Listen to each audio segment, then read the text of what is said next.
Hello बच्चों, कैसे हैं आप? हैप्पी जन्माष्टमी। जन्माष्टमी सेलिब्रेट कर रहे होगे ना आज सब लोग। अच्छा चलो, आज अपन संज्ञा की भेद पढ़ने वाले थे। उससे पहले थोड़ा सा संज्ञा का डेफिनेशन देख लेते हैं, इससे याद हो जाएगा थोड़ा थोड़ा, है ना। मेरी चौक। अ, किसी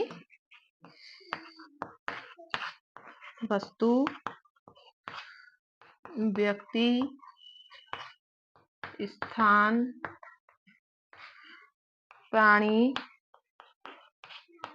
भाव के नाम का बोध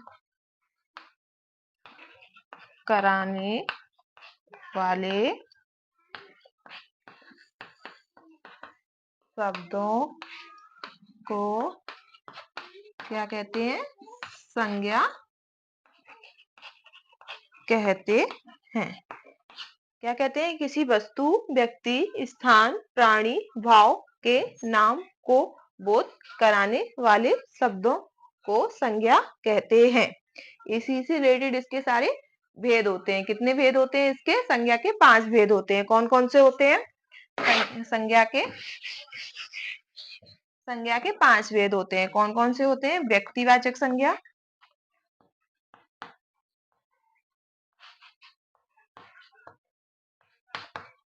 दूसरा होता है जातिवाचक संज्ञा,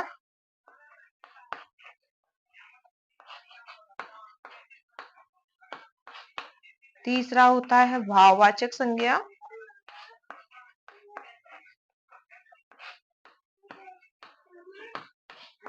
चौथा होता है द्रव्यवाचक संज्ञा,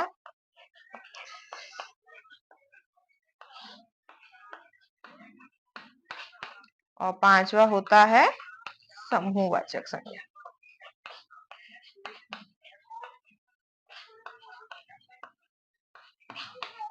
देखिए, व्यक्तिवाचक संज्ञा में क्या होता है? किसी विशेष व्यक्ति, किसी विशेष स्थान या फिर किसी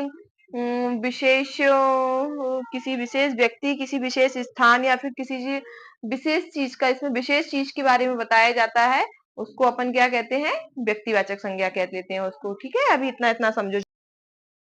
व्यक्तिवाचक संज्ञा क्या है? किसी विशेष व्यक्ति, वस्तु या स्थान को जो शब्द बोध कराते हैं उन्हें क्या कहते हैं? व्यक्तिवाचक संज्ञा कहते हैं। जैसे जैसे इसमें क्या आ जाएगा? जैसे विशेष व्यक्ति में अपन किसका नाम लेंगे? बताओ, विशेष व्यक्ति में अपन नाम लेंगे, जैसे अपन ने किसी का नाम लिया, अपने देश के प्रधानमंत्री का नाम ले लिया, ये किस में आ गए? ये आ गए नरेंद्र मोदी। ये किस में आ जाएंगे? ये कौन है? प्रधानमंत्री। तो ये किस में आ गए? ये व्यक्तिवाचक संज्ञा में आ गए, है ना। तो ये सिर्फ विशेष व्यक्ति जिनका बहुत नाम है, जिनको अपन लोग, जिनका नाम से ही लोग उन्हें पहचान जाते हैं, तो ये किस में आ जाते हैं? विशेष व्यक्तियों में आ जाते हैं। ये किस में आते हैं? ये व्यक्तिवाचक संज्ञा में आते हैं। जैसे रिलेटेड इसमें नाम आ गया, अमिताभ बच्चन हुआ, या फिर जैसे अपने देश की राष्ट्रपति हुई द्रौपदी मुर्मू हुई, जैसे अपने देश की पहली महिला राष्ट्रपति थी प्रतिभा पाटिल। ये सब किस में आती है? ये व्यक्तिवाचक संज्ञा में आ जाती है। अब दूसरा विशेष व्यक्ति के बाद क्या आता है? विशेष वस्तु। विशेष वस्तु में क्या क्या चीजें आ जाएंगी? विशेष वस्तु में चीजें आ जाती हैं, जैसे रामायण हुई, महाभारत हुई, किस में आ जाएंगी? ये विशेष वस्तु में आ जाएंगी। क्या पुस्तकें हैं, इन्हें सब जानते हैं, है ना। तो ये किसमें आएंगी? विशेष वस्तु में। जैसे किसी विशेष वस्तु, जिसमें किसी विशेष वस्तु के बारे में बात हो रही है, वो किसमें आएगी? विशेष व्यक्तिवाचक संज्ञा में आएगी। उसके बाद क्या आता है? उसके बाद आता है स्थान, जिसमें किसी विशेष स्थान के बारे में बात हो रही है। जैसे आपका शहर, कोई जिस शहर में रहते हैं उसे सभी जानते ही है ना, जैसे उस शहर को, जैसे मेरे शहर में मेरा शहर हुआ, तो वो किस में आएगा? व्यक्तिवाचक में आएगा। आपका शहर हुआ, ये व्यक्तिवाचक संज्ञा में आएगा। भारत हुआ, ये व्यक्तिवाचक में आएगा। जैसे मैंने बोला भारत बहुत अच्छा देश है, तो ये किस में आया? ये व्यक्तिवाचक संज्ञा में आया, क्योंकि इसमें भारत का नाम आ रहा है। जिसमें भारत का नाम आ रहा है, तो ये क्या हुआ? ये व्यक्तिवाचक संज्ञा हो गई। और जैसे अपने लिया अमेरिका बहुत ताकतवर देश है, तो अमेरिका किस में आ गया? ये अमेरिका जो शब्द है, ये वो किस में आ गया? ये आ गया व्यक्तिवाचक संज्ञा में। तो व्यक्तिवाचक संज्ञा क्या है? जिसमें किसी विशेष व्यक्ति के बारे में, या किसी विशेष वस्तु के बारे में, या किसी विशेष स्थान के बारे में बात हो रही है, वो किस में आएगा? व्यक्तिवाचक संज्ञा में आ जाएगा, है ना। आप जातिवाचक संज्ञा पढ़ते हैं ना।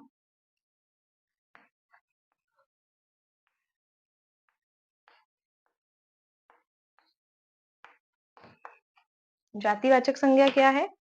जिन शब्दों से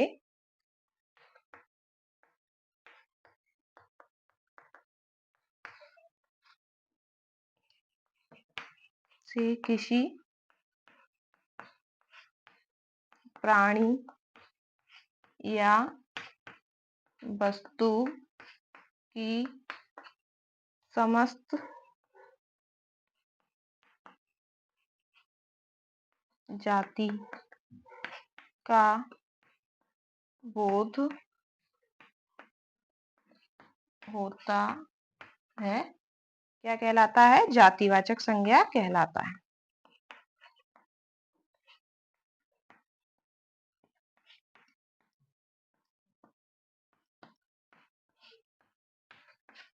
जातिवाचक संज्ञा कहलाता है। इसमें क्या क्या आ जाता है? जैसे कोई प्राणी हुआ, प्राणी में जानवर, जैसे अपन ने जानवर लिया, उदाहरण के लिए अपन ने जानवर लिया, जानवरों में सब जानवर आ गए, हाथी, घोड़ा, शेर, चीता, ये सब किस में आ गए? अपन ने जानवर बोला तो जानवरों में सारे जानवरों की जातियां आ गई। इससे ये क्या हो गया? ये जातिवाचक संज्ञा में आ गए। किस में आ गए? ये जातिवाचक संज्ञा में आ गए। अपन ने बोला बच्चा, बच्चों बच्चे या बच्चा या बच्चे, तो बच्चे में सारे बच्चे आ गए। फिर वो अपन मैटर नहीं करते, वो लड़का है, लड़की है, कोई भी है, तो वो किस में आ गए? ये जातिवाचक संज्ञा में आ गए। जैसे अपन ने बोला नदी, नदी में क्या? नदी में सारी नदियां आ गई। फिर कौन? गंगा, यमुना, सरस्वती, सारी नदियां आ गई। ये क्या हो गई? ये जातिवाचक संज्ञा हो गई। मतलब कि जिसमें अपन किसी प्राणी या किसी वस्तु की सारी जातियों का बोध होता है, वो अपन क्या बोलते हैं? जातिवाचक संज्ञा। जैसे अपन ने ली पुस्तक, पुस्तकों में सारी पुस्तक आ गई, कौन सी नोटबुक, कौन सी बुक, सारी पुस्तकें आ गई, तो ये क्या हो गई? ये जातिवाचक संज्ञा में आ गई, है ना। जिससे अपन, जैसे अपन ने कोई नाम लिया, जिससे उनकी सारी जातियों का बोध हुआ, वो किस में आ गई? जातिवाचक संज्ञा में आ गई। इससे अपन जातिवाचक संज्ञा को अच्छे से समझ सकते हैं।